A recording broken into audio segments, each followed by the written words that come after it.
Hi, everyone. Thank you so much for your patience, and welcome to the second webinar in the Clubhouse of Development webinar series. If you didn't have a chance to watch the first webinar titled Effective Communication with Your Membership, you can find it on the web platform that Cogeo has created specifically for Georgia Soccer, and I'll be sure to link that in our follow-up email. First, let's introduce you to who we are. Cogeo is the leading expert in the sports nonprofit industry. Our management has 50 years of fundraising experience and has raised over $650 million for more than 150 nonprofit organizations. And one key reason that we're passionate about working with sports organizations and specifically soccer clubs like yourselves is that our leadership both played and coached soccer. And that includes your speaker today, Rob Cusell. Rob was college All-American during his playing days at Williams College and coached the Napa United U16 girls team to a win at the 2012 NorCal State Premier Cup. Currently, he is the Managing Director of Consulting Services at Cogeo and has helped hundreds of sports organizations implement strong organizational development and fundraising strategies. And with that, I will pass it over to Rob. Thank you, Mel. So the first slide we're going to look at is slide number 3. You'll note this is the second of 8 sessions, monthly webinars for Georgia State. And today we're going to talk about specifically the Board of Directors or the Board of Trustees role in fundraising in very specific tactics. Next month, it looks like it's going to be event fundraising, which is very relevant. The next slide, and for those of you who were listening last month, you've seen this. It's the House of Development, which is a bottom-up approach to storytelling, all the way to monetizing the membership base and other donors through annual giving, events, corporate giving, foundations, and major gifts and capital campaigns. Today, we're going to look at the board's role in each of these rooms. So what are the goals? Next slide. The goals and context for today. Role. Better awareness and understanding of the planning processes and procedures required of the board to be successful with fundraising and development activities. Evaluation. How to analyze and evaluate your organization's current board leadership practices. Activities. The board's roles and responsibilities specifically within each room of the House of Development.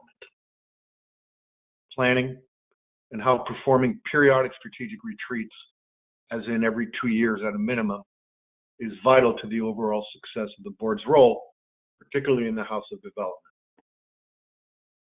Let's go to the next slide. Here's what we know. And this was Stanford University's Graduate School of Business. It was a survey on leadership and management in the nonprofit sector, 2017. And what emerged was the greatest struggle areas for all 501c3s are board governance and funding. Board governance as in making sure that the board of directors has the proper composition as well as adheres to the bylaws, whatever those board bylaws might be. Funding, again, as in obtaining funding. The next slide speaks to a strategic retreat. Why a strategic retreat? A strategic retreat is a dedicated session for the board, members of the board, key stakeholders, and select staff to perform a process to evaluate and determine the club's strategic imperatives and priorities for the short term, year 1, and then longer terms, 5 years out. The process primarily includes performing a SWOT analysis, which is strengths, it's an acronym for strengths, weaknesses, opportunities, and threats, and then analyzing the SWOT analysis results, and then restructuring board-level subcommittees to address each strategic priority that emerges. It's really vital to perform this on a consistent basis with a maximum of 5 years between agency retreats.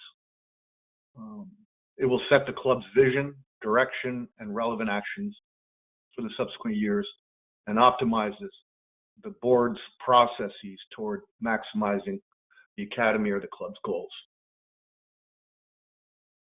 Let's go to the next slide. So what are the components of a strategic retreat? The acronym again is SWOT: Strength, Weaknesses, Opportunities, and Threat. And you want to look at both internal strengths, weaknesses, opportunities, and threat, as well as external facing. So what you do in the retreat is generally about a 3-hour process, 3.5 hours. We just did one last Saturday for a client in California. It took about 3.5 hours leveraging Zoom. And by the way, strategic, great thing to do right now if you haven't done one in a while, because everybody's available and it can be done very handily through technology, leveraging a platform like Zoom or simply a conference call. So what is the SWOT analysis? Again, strengths, weaknesses, opportunities, threats, internal, external. Then once you do the SWOT, you have a summary overview of each of those 4 critical areas, and then preliminary findings in terms of what each of the 4 areas discovered. And then what the consultant will do is then analyze the results and really create what would be strategic priorities and executive summaries around those strategic imperatives, particularly as it relates to external affairs. The consultant will then recommend subcommittees, relevant subcommittees, and decide, again, recommend whether they're ad hoc or standing. Ad hoc is a committee that is not permanent and can also bring in outsiders from the board. A standing committee is a committee that will occur over time and will have a frequency that's established by the committee chair. And then I just mentioned chair. You want to staff each subcommittee starting with the committee chair and then determine the frequency of the meetings, whether it's a standing committee or an ad hoc committee. So what are the outcomes also in terms of understanding which committees then become relevant from the outcomes of the strategic retreat? Here's what we know. The full board committee to the left really generally encompasses a board chair, president of the board, vice chair or vice president of the board, secretary takes notes, meetings, delivers the notes, and treasurer, who's really the principal director who's in charge of finances. And then you've got members at large, depending on the size of the board, and then potentially emeritus members, namely people that are so valuable to the club who had been board members, who we feel who may have termed out, but we want to keep them there for life because they are that valuable. You see these a lot in universities and independent schools in particular.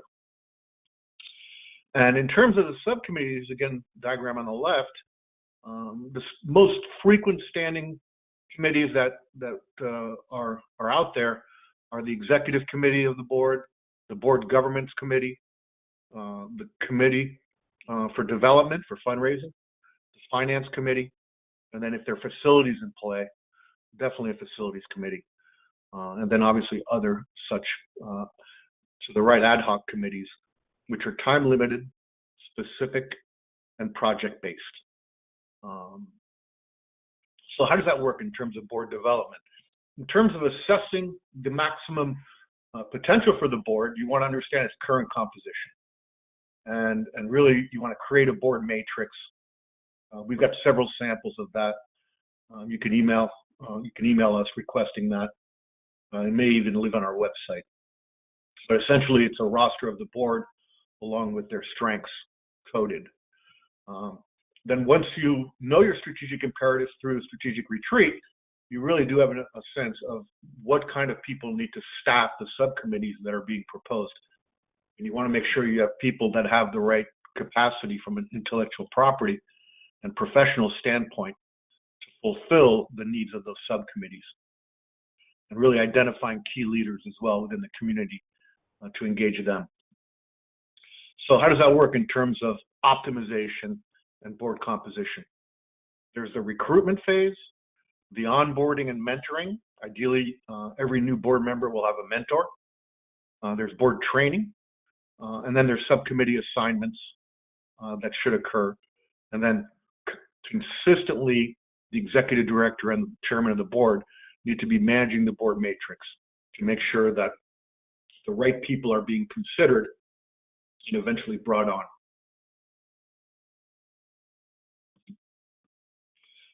So the next slide shows the outcomes. Here are the positive outcomes that occur. In terms of board processes, you should have firm board terms and renewals, real understanding of that. Good understanding of the role of the board chair, what the relationship between the executive director or the technical director or the director of coaching and the board chair. That should be a trusting relationship, very much of a real working relationship, not so much a reporting relationship. And then for board meetings, we recommend consent agendas, which is to say the chairs of the subcommittees will report in on what's occurring because that's where the work is being done. Those reports get aggregated and put into a consent agenda, which is presented, read by the entire board, and then voted upon at the beginning of the meeting. And then you can focus on other issues and make for much more efficient meetings. It also shortens the length of the meetings quite dramatically, which is a real bonus. And so, we get asked all the time, what's the right composition for our board? And again, the answer is very scientific. It's the board, the intellectual property and capacities and professionalism of the board members need to reflect executing the strategic imperatives for the next several years. Right? So there needs to match up. And in fact, we also get asked, what are board duties? What are the duties of the board? Is it to create programs? What is it? And the answer is very simple. The board has two duties and only two duties, right? The agency's employees, the club's employees and volunteers, they report to the executive director. Okay? The only person who reports to the board of directors is the executive director or just the chief person within the club or the academy. And so the board's role then with that person is to oversee their progress and their activities, right? And then the other responsibility is the financial well-being of the agency, and it's called fiduciary responsibility. So what are the true responsibilities of the board? Oversight of the executive director, hiring, managing, and firing the executive director. And the second is fiduciary responsibility, which really means that they're responsible for all things fundraising, all things membership dues, right? The board sets the membership dues level and any other income generation activities, which is why this is so important to be considered. And that's it. Those are the two responsibilities of the board. Now, do certain boards like to meddle in on programs? Sure, we see that all too often. And that's something that needs to be completely undone. And we're pretty good at it. Okay, now, the next slide, we're going to look precisely, again, at the specific role of each board member within each of the rooms, each of the tactical areas. And the bold statement is the most important one. So the first tactic is annual and membership giving.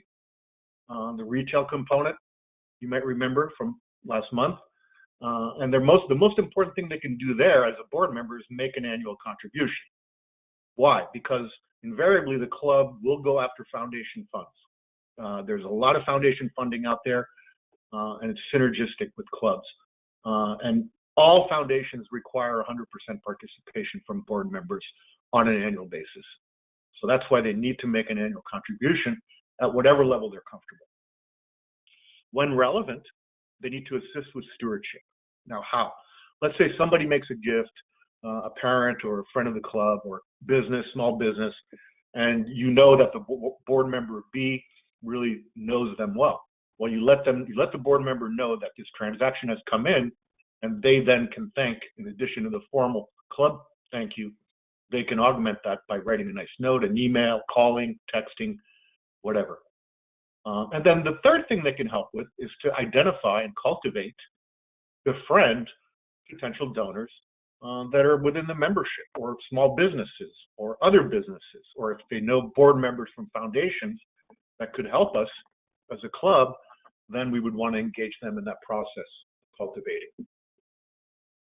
So those are the three things that they need to do in annual giving. What about events? Let's say you're doing a golf event or a soccer-thon, or you have a cultivation event or a gala. Their role is, the most important thing they should be doing is evaluating the return on investment. because, return on investment as in how much effort did we put into this, creating this event and executing the event, and how much did it actually return, net profits.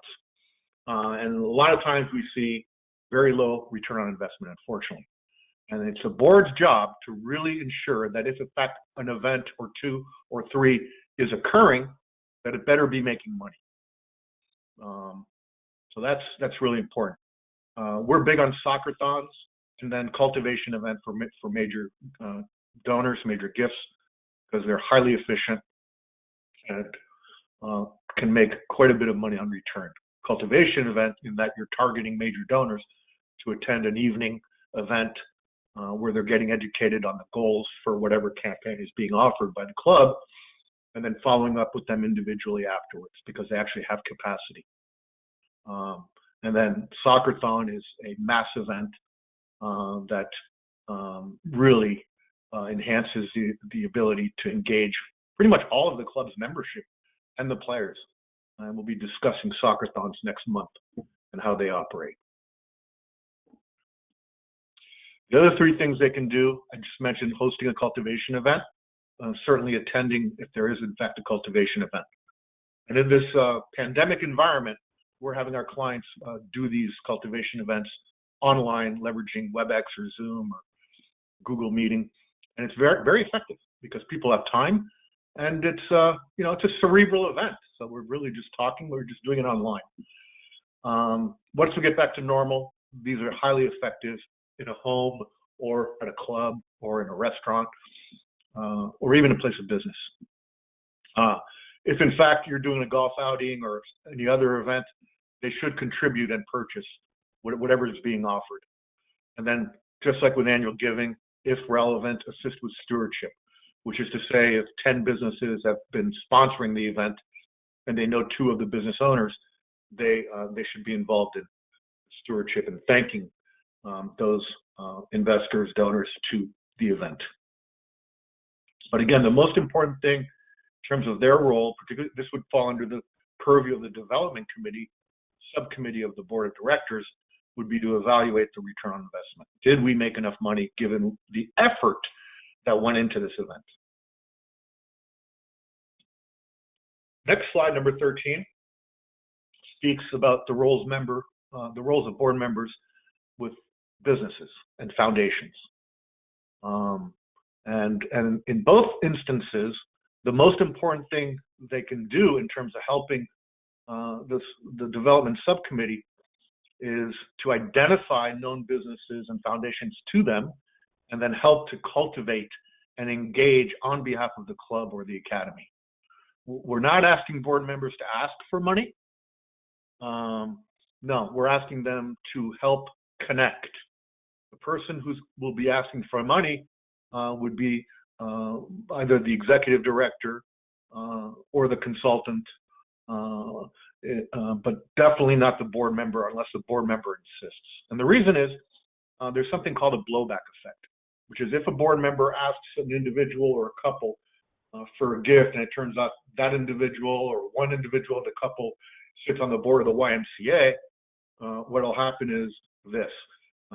You make an ask on behalf of your club, the person says, sure, I'll give, but you know that I'm a board member at the Y, so if I give to your club, I want you to consider a gift to our YMCA campaign, and where they can't do that with an executive director or with a consultant. So again, their primary role with businesses and foundations, and we do know that businesses do get involved with clubs, particularly around sponsorships. Healthcare has been very positive, as well as finance and technology in certain areas of the country. The other 5 ways that they can assist would be identifying qualified prospects. Which businesses in the community need to be engaged? Which businesses would have an affinity toward the projects that we're putting together? We just, for example, we're doing a pretty big campaign with Orlando City, just south of you, and to renovate Seminole Complex. And we just last week were told of a $150,000 3-year pledge by an insurance company, which, lo and behold, was brought to us by a current parent who identified his company as a qualified prospect, who wanted visibility uh, at Seminole Complex, and so they bought the rights to field number 1. So when you go down there next time, you'll see that field number 1 is named for this insurance company. So identify qualified prospects. And in this case, what the parent did is that he actually introduced this insurance company to us and the executive team at Orlando City Youth Soccer. Board members can also assist with visits and solicitation. Join the executive director as not the asker, but simply the supporter, the board member who really believes in what's going on. Can review internal leadership within businesses or foundations in case they might have a relationship. And that occurs once we've identified a foundation of interest. Then we would pass around the board of directors of the foundation to all board members, who would be then asked to see if they actually knew anybody within that board of directors. And much like with annual giving and events, if a business gift comes in and they're well known to that business or foundation, they can augment on the stewardship and add another thank you, given their relationship with that entity. So again, very specific roles, very well defined. The next slide looks at their role within major gifts. And here there are many ways where they can help. I think up to 9. The most important of which is for them to help connect others with financial capacity to the agency, right? So again, it's understanding who within their LinkedIn network, individuals with affinity, with high net worth, who could actually get engaged. So really connecting is their most important thing.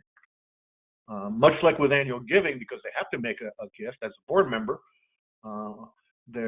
if they actually have real capacity, they should consider a major annual gift, not just an annual gift, but something significant. And what we talk about is, because board members will ask us, what should my gift to the San Francisco United Foundation be? And our answer is your gift should be as meaningful as the largest gift you're making elsewhere. So if you're giving $500, that's your largest gift to the university from which you graduated, that should be the level of your gift to the club or to the foundation of the club if the club is for profit. The third thing they can do is review well screening lists. The first thing we do with our clients once we go to contract is we take their entire database and do a well screening to understand where the real capacity is. And any family with a net worth over $1 million gets noted and put into a report. So that's a very helpful tool. When we present these well screening lists to board members, we don't have the net worth. We simply provide them names and addresses and ask them to review it. And we also scramble it so that they don't think that the top is necessarily the wealthier. So that way you can keep data in-house. You got to be careful and very sensitive when you're leveraging well screening. They can review the annual case statement or the campaign case statement. And if you want to see copies of many academy or clubs case statements, go to cogeo.us/case, CASE, and you'll see very many relevant samples from around the country. They can host a cultivation event, as I mentioned earlier. They can attend cultivation events, as I mentioned earlier. Why? Because cultivation events generally focus on major donors, potentially. They can join the director of coaching or the executive director or the technical director in major gifts meetings off-site. And again, with major gifts, they can augment on stewardship. If a major gift comes in from a non-board member and the board member, in fact, knows that person, she can then augment on stewardship by saying how grateful she is for that person or that couple's investment in the club. And then engage in moves management where relevant. And a move management is essentially putting a touch on a qualified prospect who's a major donor every quarter. And from that perspective, board members can be engaged to do just that if there's a relationship and trust with the donor. So again, there are many ways that they can assist with major gifts. only one of which is to make it major gift. The others really are about transactional relationship and cultivation and attending events and joining the executives in meetings and really augmenting on stewardship and engaging and making moves on donors where it's relevant, where they have a good relationship. Next slide, 15. So if the club isn't a capital campaign, much like I just mentioned Orlando City, down the freeway from you, then the board needs to be involved. And in this case, in this scenario, they have two main responsibilities. The first is, as a board member, to invest at the highest capacity possible, to make a multi-year pledge and really commit to the overall goals of the campaign. And the second, because there will be, in addition to the board of directors, there will be a campaign steering committee that's comprised of the board of directors, but augmented in addition with other outsiders who are fully committed to whatever project is being executed upon. And so while the board is not in their job description, generally when they join, there's nothing about a capital campaign. If there in fact is a capital campaign that gets launched, each member should be expected to join that steering committee and play a strong role. Now, to be sure, some board members will do this work much better than others. Those who are type A, who have who are transactional, who are very connected in the community, but that's a reality. And we've never seen a situation where every board member performs equally. It's all over the board, unintended, and you just have to try and get the best possible group of individuals who actually believe in this kind of work, if in fact you're committed to it. Now, here's the issue with a capital campaign, and we run into it often. When in fact the composition of the board doesn't meet with the expectations of leadership for the campaign, then what we do is we form a very aggressive steering committee of the campaign, which is highly populated with non-board members. It could have past board members, but the real focus for that committee is that they are type A, that they're connection oriented, that they really want to work, and that generally solves the situation. Where does that happen? There's some groups, for example, where board members are elected. So you can't control who they are. You can't do all the stuff we talked about earlier. There are other boards who have legacy people who've been there forever and won't go off the board because they're not adhering to the bylaws. And we've seen every situation. But again, with the capital campaign, it's okay if the board is not at the optimal level. You just have to make sure that you complement that situation with highly capable individuals who will perform at that optimal level under the direction generally of a consultant. So the other things they can do, the other 6 things they can do, so the first 2, obviously invest at the highest capacity, join and be active on the steering committee for the campaign. Third thing, I mentioned wealth screening lists. They should review those. Again, in a manner that I discussed, which is not having the actual net worth of the people in the list, but rather just their names and occupation, perhaps, and address. They need to review the campaign case statement and be very literate and be able to converse around that very casually. They need to help identify steering committee members, who within their networks could be that person. Not a board member, but an aggressive and active member of the campaign steering committee. They should be required to attend all campaign events if available. They could definitely act as host or co-host of campaign cultivation events. Those are highly effective if you're doing the site development, for example.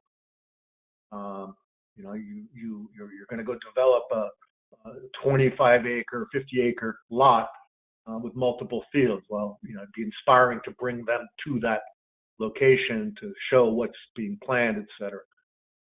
And again, in capital campaigns, for sure, to augment on donor stewardship where relevant or instructed by the campaign staff. So you're seeing some repetition here, but that's good because that means there's consistency in behavior.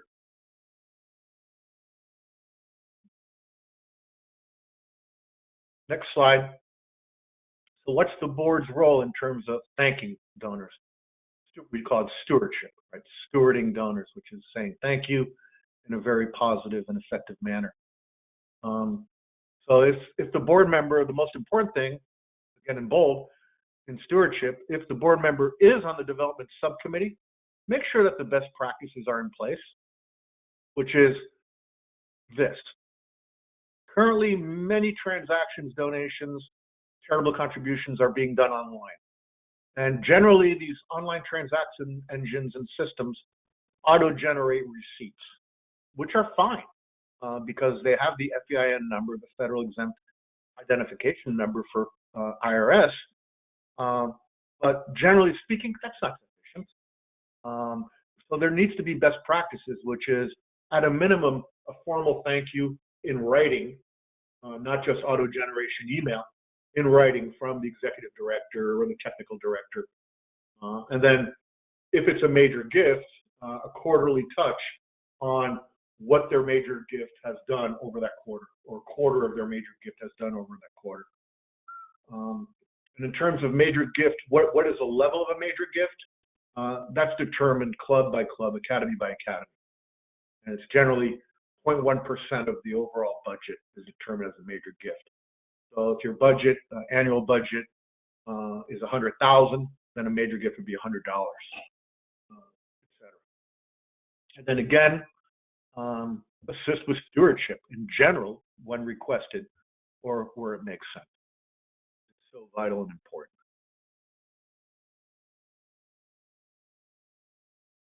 So what were the key takeaways in terms of engaging and really making the most of board of directors as it relates to fundraising within the House of Development? Here's what we know. Success will be significantly enhanced with the board's ongoing participation, with their buy-in.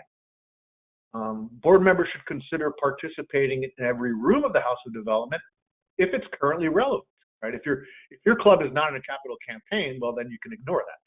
But if in fact your club is beginning to start an annual giving campaign, they're thinking about doing an event or two, and now you know what the board's role is. Good governance, planning and execution are keys to that success. That's the expectation. In terms of being able to execute all this, if in fact you're serious about it, you should definitely, unless you have somebody on the inside who's done this before, who's really good at this, which is why the major universities generally don't hire consultants, you need outside help. So seek outside professional help to facilitate the planning and the delivery process. You'll gain objectivity and expertise, and pretty much always the House of Development process is new to board members. Again, fundraising started in 1980 in full gear, didn't really get full traction until about 1995, so it's still a pretty new industry. So not many people really know about it and how to behave in the proper way. So many board members, even though they're highly qualified professionals, particularly in their field, don't have the tools nor the knowledge. Therefore, they need the proper education. And the last thing that should occur, because generally we see if in fact a club or an academy is doing development or fundraising, generally it's at the bottom of the agenda, right? Because it's hard work, and you actually have to do something. It's business development, and so it doesn't get the attention it needs. So if you're not doing a consent agenda, which most clubs aren't, make sure development and fundraising is at the top of the agenda, so that it becomes a priority, particularly if you're serious about this moving forward. And as I mentioned last month, this is very new. If you haven't started considering any of this, now is not too late, and probably next year won't be too late either, because there's a continual buy-in. We're seeing clubs around the country adopt these processes, but it's still a small minority of clubs are aggressively doing it, and we're seeing rapid growth and engagement, and certainly interest. Interest is absolutely through the roof, and we're thrilled that Laura, your executive director, has chosen to do this. So that's it for this one. Thank you, Mel, and hope this was productive. And please don't hesitate to be in touch with us if you have any questions or need any of the materials which I described. Thank you, Mel. I'll let you close it out. Sure, thanks. We actually have a couple questions, Rob, if you have a little bit more time. Oh, great. First question is, what should I do if my board won't fundraise? Yeah, that goes right back to the, I can't remember what slide it was. Again, the two responsibilities of the board are hiring, managing, and firing the executive director, and then fiduciary responsibility.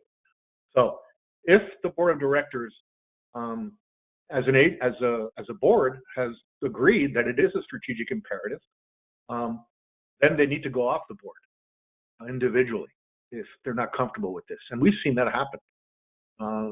It's not unusual for there to be attrition when an agency decides to go into this kind of behavior aggressively, particularly where it had not occurred before. And where do we see this? Well, agencies that were relying on state or federal funding, which had to be cut back, so now they have to get into private fundraising, which wasn't in the cards in terms of job description of board members that had engaged previously. Same thing with clubs and academies. The pandemic has brought some hurt in terms of membership dues, and those clubs who aren't doing this kind of work are stuck. Whereas those clubs that are aggressively doing this actually have now diversified revenue streams. So our view is, if a board member will not engage in this, they should seriously reconsider their position on the board, and that should be overtly stated. Given that if you are doing this, it's been deemed to be an important issue for the agency. Therefore, there needs to be 100% board buy-in, as I mentioned earlier. Great question. Great. We have another one. What should we do if our board is too small for subcommittees? Yeah, we see that. You still need to keep the subcommittee structure in place. Why? Because what happens if you don't have subcommittees is that board meetings get diluted, right? You'll spend a lot of time in one area that maybe doesn't need that much time being spent because somebody will go off tangent, and then the other areas might get diluted because only 90 minutes were scheduled. So even if it means that 100% of the board participates in each subcommittee, they still need to have their own chair. They still need to have their own standing time if they're a standing subcommittee. If it's an ad hoc committee, then you can bring in other people and grow future board members. But again, look at your bylaws and make sure that whatever the top number of board members is allowable from the bylaws, that you attain that number. Because the more, if you're going to do this kind of work, because the more stakeholders you have in this area, the more success you will have, because it's all about growth and connections.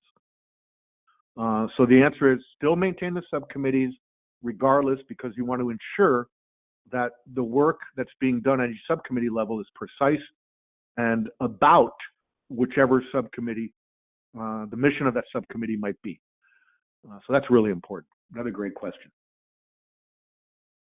Great. And last question, how do we go about finding new board members?